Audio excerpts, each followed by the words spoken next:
Well, what did you guys think of modern music? To be honest with you, am not a fan. I think modern music destroyed classical music. And I think we're finally seeing a return to classical music, meaning we're seeing a return to intelligent music. If you look at why classical music started, remember all the way back to the medieval era. Remember, music started being written down because people were creating beautiful chants and they wanted to remember them and be able to share them. So we have intelligence. People are creating something intelligent. They're creating something beautiful that other people find beautiful, and they're wanting to share that music. That's really the core of good music. It's something that's intelligent, it's beautiful, and it can be shared. And unfortunately, when we get into modern classical music, we move away from music that can be shared. We move away from music that is beautiful. And I would argue we move into music that is not intelligent. Especially if you take the example of John Cage's water music.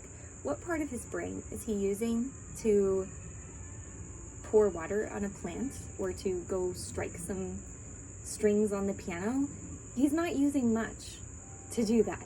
It's not that intelligent. It's just noise put together. Now, I want to be respectful because John Cage really did think that that was music. But that's kind of the problem with modern music. Instead of us all agreeing on what's beautiful, we started having this idea of, well, if he thinks it's beautiful, we can enjoy it even if we don't think it's beautiful.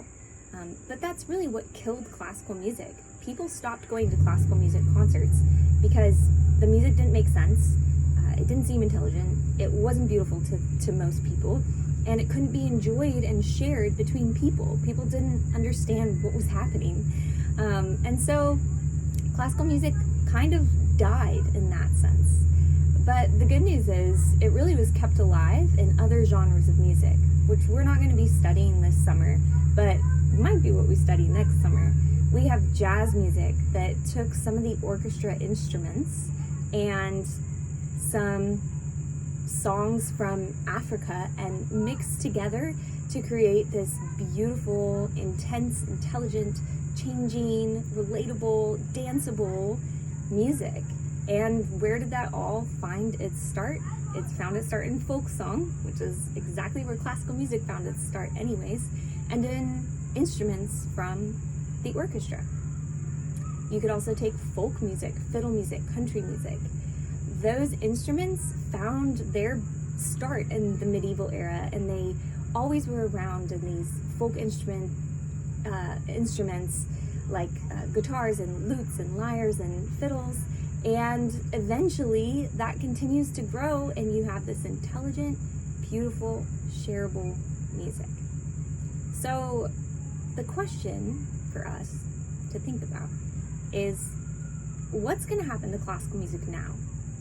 We've seen that this trying out these like crazy new things and chants and new tonalities, it's not enjoyable, beautiful, or really that intelligent. Sometimes it is intelligent, but it's not enjoyable or beautiful. And we've seen that actually people aren't interested in it and it's dying. So how are we gonna change that? Or should we change it? Should we just let classical music die? I have some questions that I want you guys to answer, and then at the end of that, I want you to listen to a recording by an artist called Muse. And you shouldn't listen to any of his other music, but he's a very, very intelligent, classically trained musician. He's a phenomenal pianist. He actually uses Chopin's Nocturne in one of his pieces. We're not going to listen to that one. He spent years composing a symphony. All right, so this is a rock artist. Like, he kind of goes into screamo. You shouldn't listen to his music because it's not really that positive or encouraging, right? But he decides to come out with a symphony. And I'd like for you to listen to it and really think, is this intelligent? Is it beautiful? And can I relate to it? And I think you'd be surprised. And it also might be the future of classical music. Not Muse, the artist, but classical music is always going to be around because what it is intelligent, beautiful, shareable music. It just would be really sad if we threw out the orchestra, or if we threw out the things we learned from Mozart, the things we learned from Stravinsky, because modern musicians ruined it. It would be sad if we got rid of that. So our challenge as young musicians who are being classically trained, which means we're being trained intelligently to think about music intelligently, like Mozart would have thought about music. Our question is, how are we going to create something that is intelligent and beautiful and shareable in the future? So finish the work page, turn in your last challenge to me. I'll give the final grades and your prizes will come to you. And I can't wait to see you all in class soon. And I hope that you've really enjoyed the challenges this summer. I have really enjoyed them. I've loved reading your thoughts, seeing your compositions. I'm going to be recording your compositions today. And I miss you guys and I'm proud of you. All right, enjoy the worksheet.